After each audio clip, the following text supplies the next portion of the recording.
आज का क्लास है माइक्रो इकोनॉमिक्स का और हम पढ़ेंगे चैप्टर नंबर 2। चैप्टर नंबर 2 क्या है? चैप्टर नंबर 2 है central problems of N economy.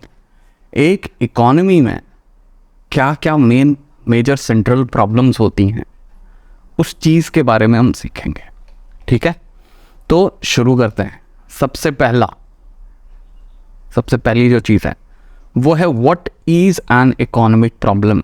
अब इकोनॉमिक प्रॉब्लम्स के बारे में अगर हम पढ़ने जा रहे हैं तो सबसे पहले ये चीज़ समझनी ज़रूरी है कि भाई प्रॉब्लम है क्या। जब प्रॉब्लम जानेंगे तभी तो सॉल्यूशन निकालेंगे उसका।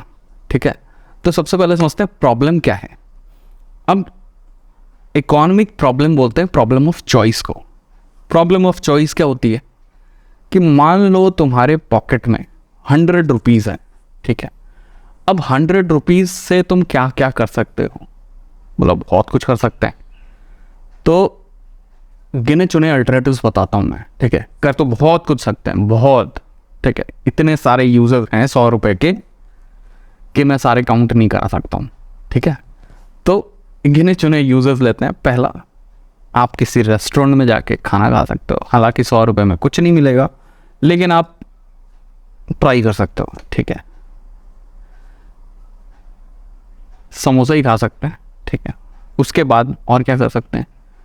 बाहर जाके मूवी देख सकते हैं। ठीक है, सपोज मान लेते हैं 100 रुपये में पिक्चर देखी जा सकती है। ठीक है, तो 100 रुपीज़ में हम मूवी का टिकट भी खरीद सकते हैं। सस्ता शो लगा है कोई, ठीक है, पुरानी मूवीज़ भी चलती हैं। या फिर एक बुक खरीद सकते हैं, बहुत कम चांसेस है लेकिन खरीद तो सकते हैं। बुक खरीद सकते हैं। और क्या कर सकते हैं? जाके अपने बैंक में डाल सकते हैं कि भाई इंटरेस्ट मिलेगा, हमारे पास इंटरेस्ट आएगा। 100 रुपये आप स्टॉक में इन्वेस्ट कर सकते हैं। लैंप खरीद सकते हैं अपने लिए।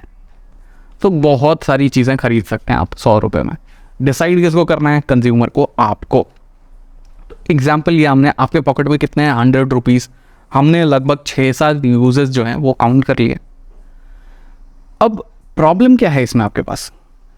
तो प्रॉब्लम है कि आपको चूज करना पड़ेगा इन सारे ऑप्शंस में से, जो कि एक बहुत ही ज़्यादा ट्रिकी क्वेश्चन हो जाता है कभी कभी। ठीक है, कुछ लोग बहुत कंफ्यूज हो जाते हैं। अगर शॉपिंग करने भी जाते हैं तो उनसे एक शर्ट तक नहीं खरीदी जाती, क्योंकि वो ऑप्शंस देख के कंफ्यूज हो जाते हैं।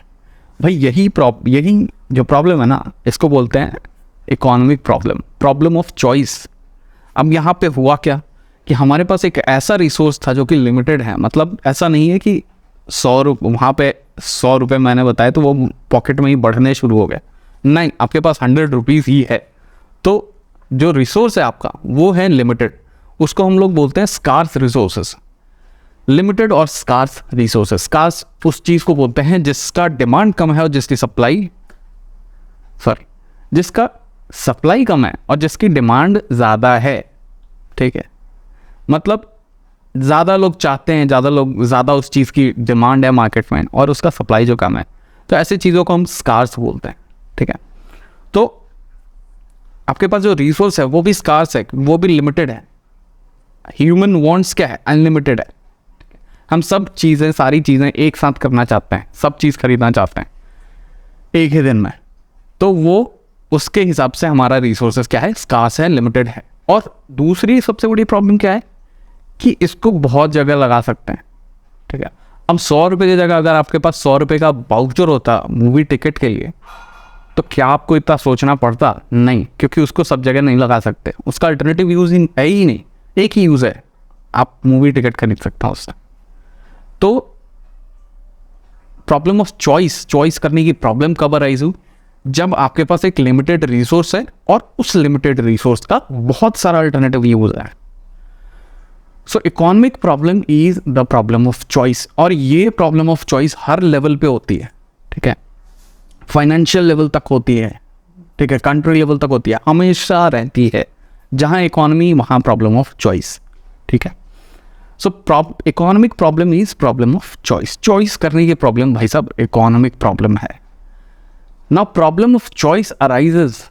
अब क्यों होता है प्रॉब्लम ऑफ चॉइस अगर पूछा जाए तो हमने देखा 2 मुख्य जो रीजन हैं प्रॉब्लम ऑफ चॉइस के, वो हैं एक तो हमारे पास लिमिटेड रिसोर्सेज हैं और उस लिमिटेड रिसोर्सेज का मल्टीपल एप्लीकेशन है, मेनी अल्टरनेटिव यूजेस या application of that limited resource.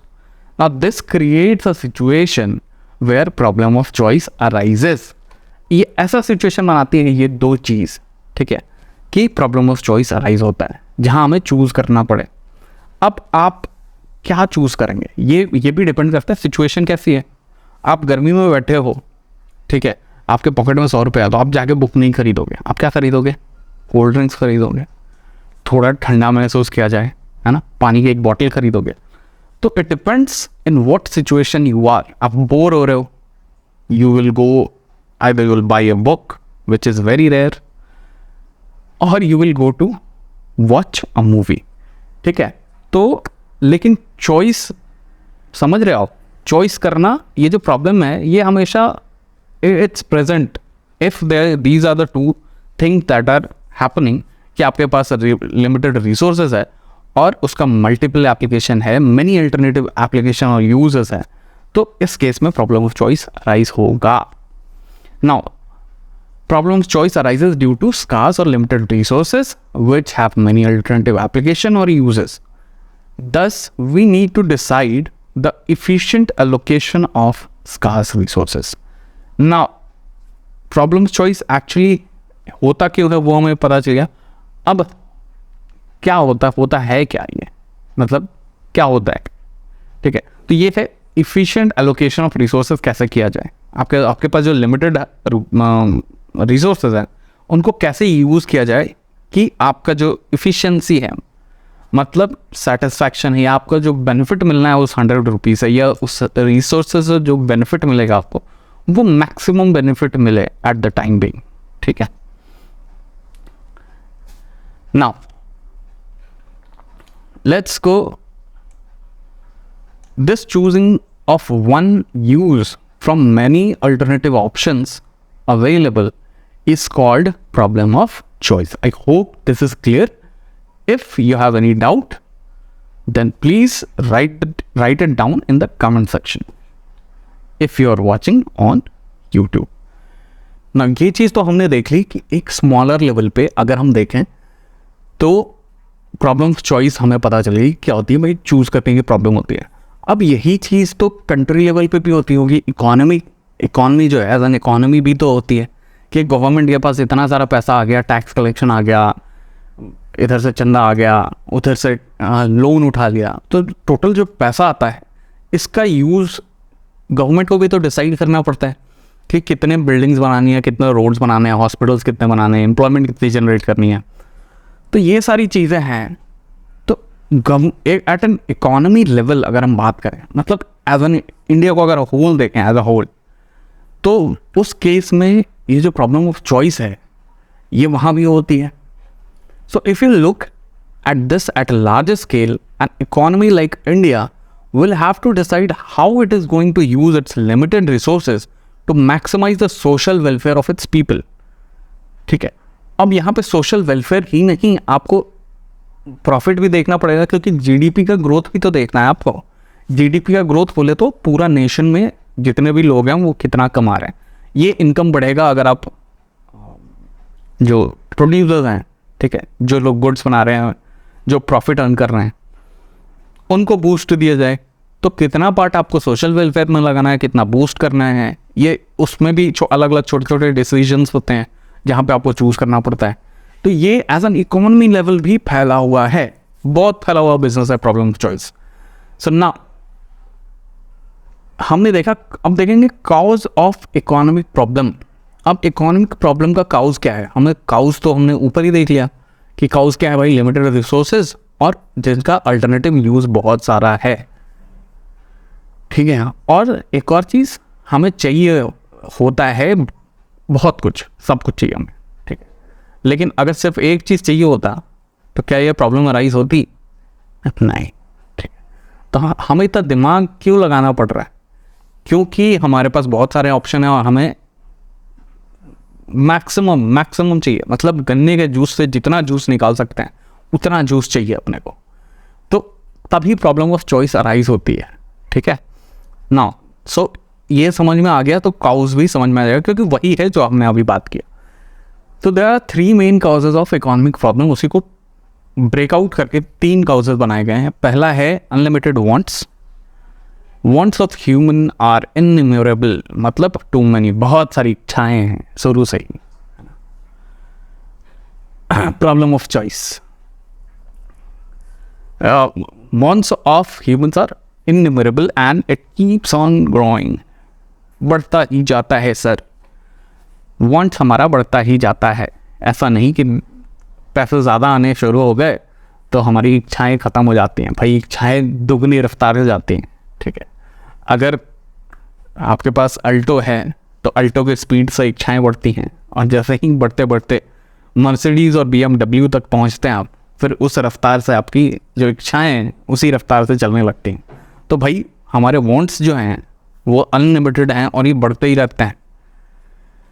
दूसरा, लेकिन जो रिसोर्सेज हैं हमेशा at any point of time आपके पास जितने भी रिसोर्सेज हैं वो तो लिमिटेड ही है ना, सिंगल टाइम प्रेजेंट की बात करें तो, ठीक है। तो रिसोर्सेज हमेशा लिमिटेड ही रहेंगे आपके पास। Scarcity is a situation that arises when demand of a commodity, हाँ सर ये टर्म जो है ना कमोडिटी, ये आपको बहुत बार इकोनॉमिक्स में मिलेगा। तो अब जैसे कोई नया चैप्टर नए सब्जेक्ट में घुसते हैं ना, तो सब्जेक्ट का एक स्पेसिफिक लैंग्वेज होता है, टर्म्स होते हैं उसमें सब्जेक्ट्स में, जो आप धीरे धीरे आप जब पूरे सब्जेक्ट को पढ़ते हैं तो आपको आइडिया जाता है कि हाँ भाई ये टर्म यूज़ करते हैं इकोनॉमिक्स में। लॉ में आप देखिएगा बहुत बहुत ही कॉम्प्लेक्स टर्म्स यूज़ किए जाते हैं। तो इकोनॉमिक्स में ना कुछ ऐसे टर्म्स होते हैं जो रेगुलरली आपको मिलेंगे, तो मैं उनका मीनिंग आपको बताता चलूँगा। आप कमोडिटी जब हम बोलते हैं तो गुड्स एंड सर्विसेज दोनों को एक साथ बोलते हैं, तो उनको कमोडिटी बोलते हैं, उसमें सारे इंक्लूड हो जाते हैं गुड्स एंड सर्विसेज। तो when demand of commodity is more than it's supply, ठीक है, तो उस केस में बोलेंगे scarcity. Now, here it means that there are not enough resources to meet all the demand. At any given point of time, आपके पास जितनी आपके demands हैं वो आपके रिसोर्सेज से मीट नहीं हो सकता है, ठीक है। जिसके पास गाड़ी है वो हवाई जहाज खरीदना चाहता है, जिसके पास हवाई जहाज फिर सबमरीन्स खरीदना चाहता है, जेफ बेजोस उसको अब स्पेस क्राफ्ट चाहिए था, ठीक है, प्लेन के बाद। तो कहीं वांट सेटिस्फाई हो ही नहीं सकता है, ठीक है। ये ह्यूमन नेचर है। अब जो पृथ्वी पे बोर हो गए, ठीक है, अब उनको मार्स पे जाना है, ठीक है, कुछ दिन बाद दूसरे सोलर सिस्टम तक विचार किया जाएगा। सो आपके जो रिसोर्सेज हैं वो आपके वांट्स के कंपैरिजन में हमेशा स्कार्स रहेंगे। अल्टरनेटिव यूज़, अब अल्टरनेटिव यूज़ बोले तो आपके जो रिसोर्सेज हैं उनका बहुत सारा यूज़ है, ठीक है, आप उनको कहीं भी यूज़ कर सकते हैं। तो आपको अपनी बुद्धि लगा के ये सोचना पड़ेगा कि कहाँ यूज़ किया जाए, ठीक है। इसी का सोल्यूशन फाइंड आउट करते हैं। अल्टरनेटिव यूज़ बोले तो now the limited resources have more than one use, that means the resources can be use for many things, so there are many alternative options to choose from, same thing, ठीक है। तो 3 basic causes of economic problem समझ में आ गए भाई। बहुत इच्छाएं, scars resources, और दूसरा स्कार्स रिसोर्सेज का बहुत सारे alternative use. These 3 factors cause or contribute to the problem of choice, which is an economic problem. ये तीनों फैक्टर्स जो हैं भाई, इन तीनों इंग्रेडिएंट्स से जो बनता है उसको बोलते हैं प्रॉब्लम ऑफ चॉइस, ठीक है। नाउ अब आते हैं central problems of economy. Economy के सेंट्रल प्रॉब्लम्स क्या क्या हैं।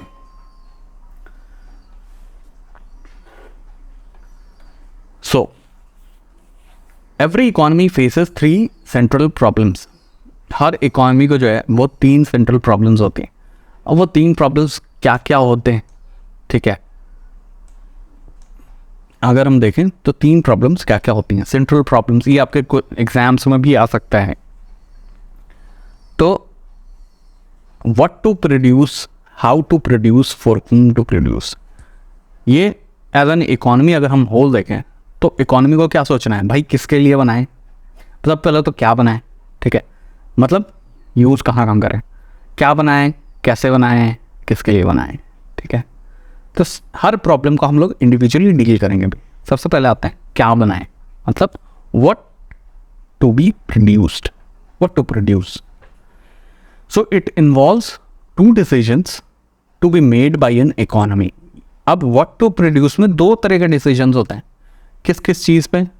पहला, which goods and services to produce, कौन सा गुड्स और सर्विस प्रोड्यूस करना है, कितना साबुन तेल नमक बनाना है, कितने मशीन्स मैन्युफैक्चर करने हैं, कितनी रोड्स बनाने हैं, कितनी बिल्डिंग्स बनानी, कितने हॉस्पिटल्स बनाने हैं, क्या बनाना है, ठीक है, व्हाट टू प्रोड्यूस।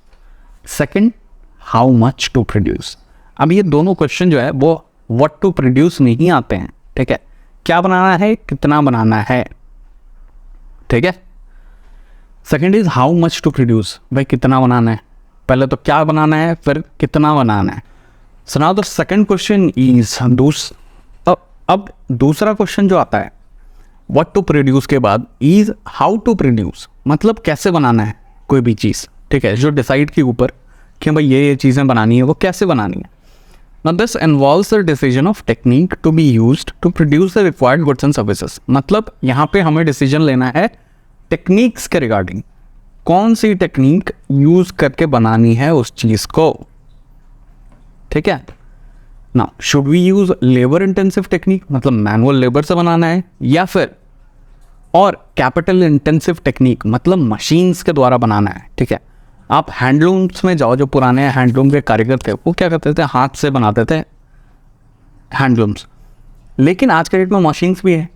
डिफरेंस क्या है दोनों में कि मशीन्स आर मोर इफ़िशिएंट, कम कॉस्ट में आपका काम कर देती है, लेकिन एन इकोनॉमी लाइक इंडिया जहाँ पे बहुत ज़्यादा पॉपुलेशन है, यहाँ पे एम्प्लॉयमेंट के बारे में भी लोगों को सोचना पड़ेगा, गवर्नमेंट को सोचना पड़ेगा, तो दे हैव टू डिसाइड कि भाई कौन सी चीज़ कैसे बनानी है, जहाँ पे मोर एम्प्लॉयमेंट इज़ रिक्वायर्ड, जहाँ पे हम लोग यूज़ कर सकते हैं मैन पावर को, वहाँ पे यूज़ करें, ठीक है। एंड जहाँ पे हम कैपिटल, जहाँ नहीं यूज़ कर सकते वहाँ कैपिटल इंटेंसिव टेक्निक्स यूज़ करें, है ना। तो किस में क्या यूज़ करना है, कौन से मेथड को यूज़ करके चीज़ें बनानी है, वो है second question, second central problem of economy. Now, how to produce? So you get proper balance is needed in both, because in developing economies like India, labor-intensive techniques will generate employment, and capital-intensive technique will increase efficiency. ठीक है, कम cost, ज़्यादा काम, which will generate more profit, जिससे कि country का GDP और strong हो जाएगा। अब किस जीडीपी, अगर जीडीपी कॉमन सेंस अगर हम देखें, जीडीपी को अभी कुछ मत बोलो, do not name it, 12th में पूरा नेशनल इनकम पढ़ना है, ठीक है। GDP is one of the variant of national income. Simple language में समझो कि जीडीपी इज नेशनल इनकम। उस देश में, हमारे देश में जितने लोग रह रहे हैं वो लोग कितना कमा रहे हैं, ठीक है, मतलब पूरे नेशन का इनकम क्या है, सबके इनकम को जोड़ दो, ठीक है। तो अभी इतना ही समझते हैं कि नेशनल इनकम जो है आपका जीडीपी है, वो बढ़ाने के लिए अगर प्रॉफिट बढ़ेगा बिजनेसेस का तो आपका जीडीपी भी बढ़ेगा। तो we have to make a wise decision, ठीक है, a calculated decision on the technique of production that needs to be used in different kinds of goods and services, ठीक है। इसके बारे में डिसीजन हो गया। तो this is the second central problem of the economy. Now third is for whom to produce. अब एक इकोनॉमी में अलग अलग वर्ग के लोग होते हैं, ठीक है। इफ़ यू हैव सीन, तो लो इनकम ग्रुप होता है, high income, middle income group होता है, हाई इनकम ग्रुप होता है, बीपीएल होता है, ऐसे कैटेगरी वाइज इनकम लेवल पे बांटते हैं। तो नॉर्मली अगर बोलें तो रिच एंड पुअर का सीन है, ठीक है। तो उस केस में रिच के लिए प्रोडक्ट्स बनाने हैं, BMW मैन्युफैक्चर करना है, लग्जरियस गुड्स, लग्जरियस वॉचेस, ठीक है, ये सारी चीज़ें बनानी है, या पुअर पीपल के लिए भी बनाना है, ठीक है, या कॉमन बनाना है, जैसे ब्रिजेस हो गए हैं। तो किसके लिए आखिर बनाना है? तो ये जो डिसीजन है ये डिसाइड करता है फॉर whom टू प्रोड्यूस, किसके लिए, कौन से वर्ग के लिए है ये, ठीक है, किस वर्ग को ये बेनिफिट करेगी ये चीज़ जो हम बनाने जा रहे हैं। This determines the resource allocation between different economic classes of the society. ठीक है,